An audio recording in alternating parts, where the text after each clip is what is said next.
부산 동구 범일동에 위치한 미 55 보급창에서 큰 불이 발생했습니다. 다행히 인명피해는 발생하지 않았지만 화재 진화에만 19시간이 걸렸습니다.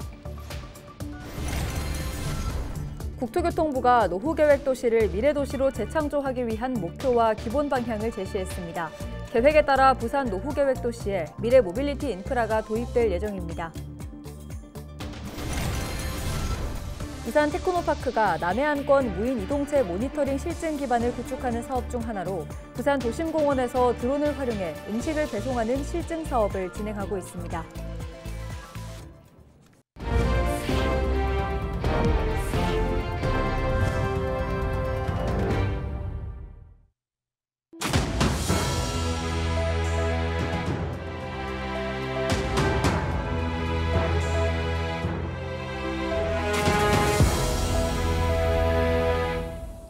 시청자 여러분 안녕하십니까? 헬로티비 부산 뉴스입니다. 부산 동구 범일동에 위치한 미 55 보급창에서 밤사이 큰 불이 발생했습니다. 다행히 인명피해는 발생하지 않았지만 진화에만 무려 19시간이나 걸렸습니다. 보도에 김한식 기자입니다. 시뻘건 불길이 하늘로 치솟습니다. 화재 진압을 위해 소방차가 긴급 투입됩니다. 어두운 밤이지만 시꺼먼 연기가 눈에 확연히 들어옵니다. 목요일 저녁 발생한 미 55 보급창 화재 당시 모습입니다. 오후 6시 반쯤 시작된 불은 순식간에 확산됐습니다. 처음에는 거의 불끝이 안 보였어요, 여기서는. 근데 시간이 지나니까 화염이 앞으로 오는 것처럼 크게 나왔어요. 꼭 화산 폭발처럼. 그렇게 웅 이래 올라오더라고요. 화재가 발생한 장소는 주한미군 55 보급창. 부산항 등을 통해 들여온 군사 물자를 보관하고 전국 곳곳에 위치한 미군 부대에 보내는 곳입니다. 주민들은 불안에 떨어야 했습니다. 군사 지역이니까 아무래도 그런 게 터지다 보면은 조금 저희한테도 피해가 있지 않을까 조금 걱정이 되더라고요.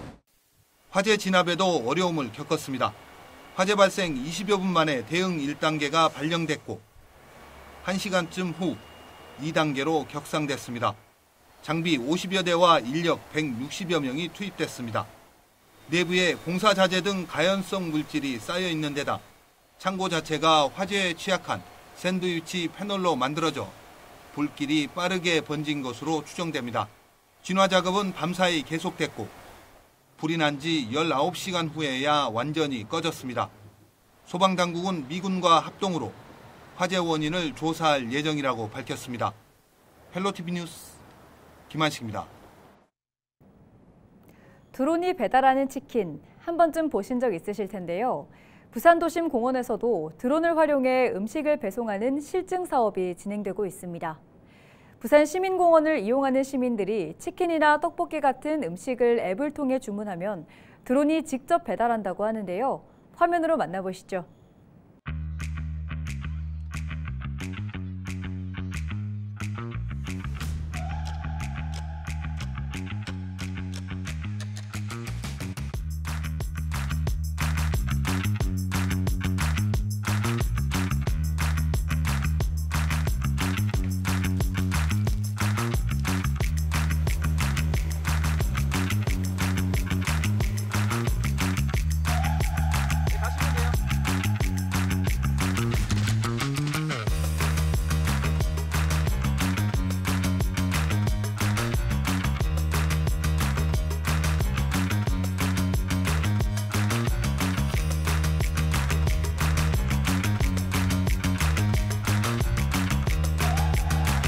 저희가 오후 12시부터 오후 5시까지 비행을 진행하고 있고요.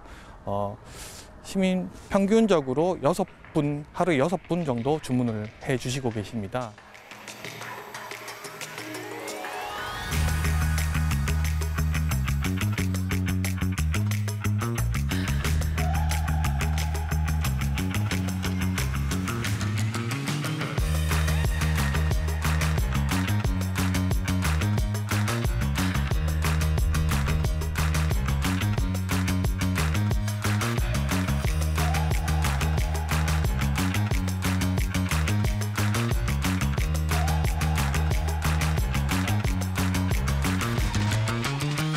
지금 이제 부산 시내 같은 경우에는 이제 비행 금지 구역이라든지 제한 구역, 제한이 좀 많은 편입니다. 이 제한을 조금씩 풀어져서 향후에 시민분들이 많이 이용할 수 있는 그런 지역이 점점 늘어나길 바랍니다.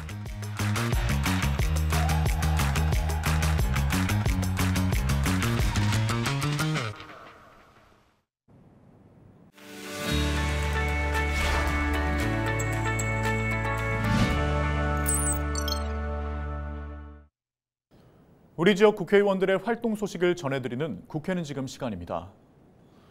오늘은 부산 진구을 이현승 국회의원 소식 먼저 전해드립니다. 이현승 국회의원이 국회 정무위원회 종합감사에서 지역 균형 발전 차원에서 부산 지역에 통합 LCC 본사를 들 수 있도록 검토해야 한다는 입장을 내놨습니다. 이 의원은 이날 김병환 금융위원장에게 대한항공과 아시아나 기업결합과 관련해 정부가 처음 대한항공과 아시아나항공 합병을 결정했을 때 지방공항을 기반으로 세컨드 허브를 구축하겠다고 한 약속을 지킬 수 있도록 적극적으로 나서야 한다고 강조했습니다. 해운대구을 김미애 국회의원은 하루라도 빨리 국민연금 개혁에 나서야 한다며 목소리를 냈습니다. 김 의원은 국민연금공단에서 받은 자료를 분석한 결과 지난해 말 기준으로 27세 지역 가입자 중 소득이 없어 보험료 납부 예외를 신청한 이들이 15만 267명으로 나타났다고 밝혔습니다. 가입 연령이 됐지만 국민연금 보험료를 낼 여력이 없어 납부 예외자가 된 경우가 많은데요. 국민연금 개혁이 필요한 상황이라며 신속하게 여야정 협의체와 연금투기를 구성해 구조개혁을 포함한 현 연금제도 전반에 대한 논의가 이루어져야 한다고 강조했습니다. 네, 끝으로 중구 영도구 조승환 국회의원 소식 전해드립니다. 조승환 의원이 부산의 빈집 문제를 지적했습니다.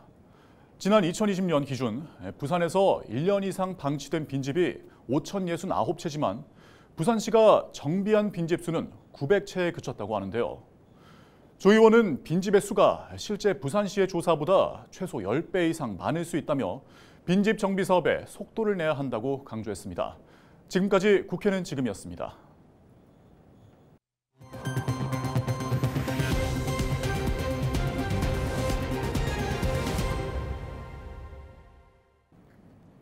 국토교통부가 25일 특별위원회 심의를 열고 노후계획도시 정비 기본 방침을 이르면 10월, 늦어도 11월까지 수립을 마무리할 계획이라고 밝혔습니다. 기본 방침안 안에는 노후계획도시를 미래도시로 재창조하기 위한 목표와 기본 방향 등을 제시했으며 목표 실현을 위해 디지털 트윈 기반 정비 시뮬레이션 지원과 디지털 플랫폼 운영, 자율주행, 도심 항공교통 등 미래 모빌리티 인프라 도입 등을 전략으로 제시했습니다. 또 정부가 민관 협력 거버넌스를 구축하고 민간 주도의 정비 사업에 대해 지자체별 전담팀을 구성하는 등 공공이 적극적인 지원 체계를 마련하도록 했습니다. 25일 부산시와 부산교육청이 올해 하반기 교육행정협의회에서 교육 현안 협력 방안을 논의했습니다. 이날 두 기관은 지산학 연계 항공 인력 양성을 위한 부산 항공고의 운영 지원 등 5개 안건에 대해 의견을 나눴습니다. 하윤수 부산교육감은 부산시와 유기적 협력을 통해 부산 인재가 부산에서 꿈을 펼치고 정주하고 부산 교육이 대한민국 교육의 중심이 될 수 있도록 하겠다고 밝혔습니다. 부산시가 다음 달 1일과 2일 이틀 동안 영화의 전당에서 저출생 대응 캠페인을 벌입니다. 아이가 행복입니다. 부산을 주제로 열리는 이번 캠페인은 영유아와 부모, 시민들이 함께하는 행사로 전문가 강연과 오픈 토크쇼 등 출산과 육아에 필요한 정보를 서로 나누는 자리로 꾸며집니다. 또 버블쇼와 인형극, 어린이 그림존 등 어린이들이 즐길 수 있는 다양한 체험 프로그램도 운영됩니다.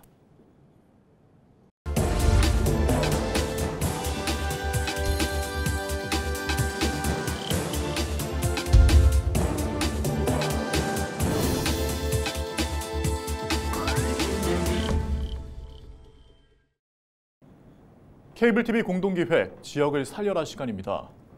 고령화가 빠르게 진행되고 있는 만큼 어르신들을 위한 주거 정책도 중요해졌는데요. 충남에선 집 안에서 편하게 다양한 복지 서비스를 누릴 수 있는 고령자 주택이 눈길을 끌고 있습니다. 이미정 기자입니다. 충남 예산의 고령자 복지주택입니다. 화장실은 모두 미닫이문으로 돼 있고 집안과 아파트 복도 곳곳에는 손잡이가 설치됐습니다. 거동이 불편한 어르신들이 안전하게 생활할 수 있도록 설계된 겁니다. 편리하지. 생활하기가 좋고 이 손잡이니 뭐니 노인들한테 필요한 게 달려있어요. 아파트 1층 경로당에서는 문해교실과 노래교실, 윷놀이 등 다양한 프로그램에 참여할 수 있습니다.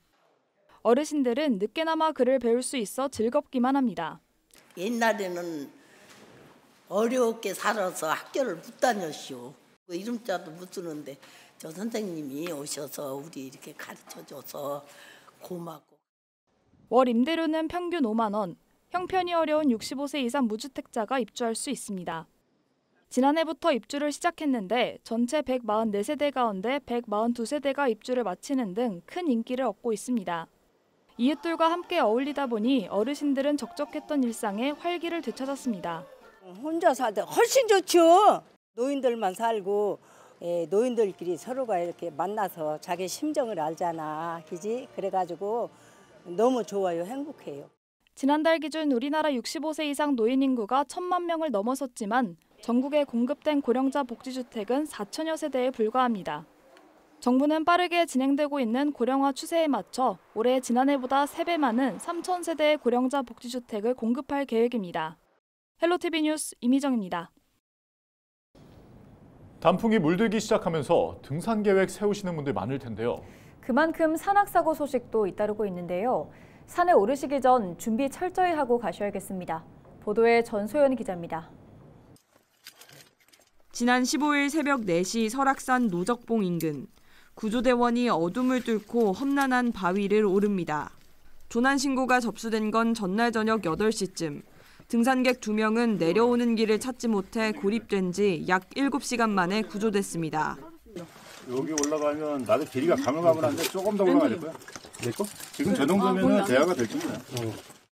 지난 20일 원주 치악산 비로봉 정상에서는 계단 아래로 넘어져 의식을 잃은 60대 등산객이 구조됐습니다. 본격적인 단풍철이 시작되면서 산악사고가 계속되고 있습니다.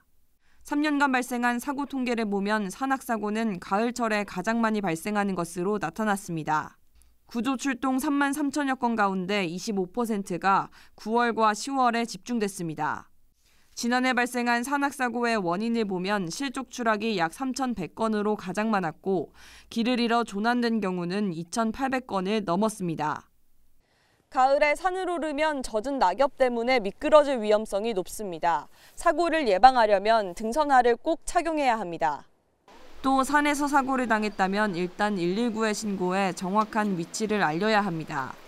국립공원이나 또는 일반 산에 보시면은 국가 지정번호가 적혀져 있는 부분이 있어요. 그래서 그 표지판을 보시고 신고해 주시면 좋을 것 같습니다. 자신의 체력을 과신하지 말고 적합한 코스를 정하는 것도 중요합니다. 또 일교차가 큰 가을철 고립될 경우 저체온증이 우려되는 만큼 여분의 옷을 챙겨 산에 올라야 한다고 전문가들은 조언합니다. 헬로티비 뉴스 전소연입니다. 부산시 교육청이 2025년부터 4년간 교육비 특별회계 예산과 기금을 예치, 운영할 교육청 금고로 부산은행을 선정했습니다. 지난 8월 12일과 9월 20일 두 차례 공고한 금고 지정 신청에 부산은행이 단독 참가했습니다. 시교육청은 금고 지정 심의위원회를 열어 제안서를 심의 평가한 결과 부산은행을 교육청 금고 지정 대상 금융기관으로 선정했습니다. 국립부산과학관이 기업과 기관에서 구입할 수 있는 과학문화티켓을 출시했다고 밝혔습니다. 과학문화티켓은 국립부산과학관의 상설전시관과 어린이과학관을 관람할 수 있는 상설통합권을 38% 할인된 금액으로 제공하는 선결제 방식의 티켓입니다. 과학관은 기업 내 과학문화 확산 등 지역사회와 상생 모델이 될 것으로 기대하고 있습니다.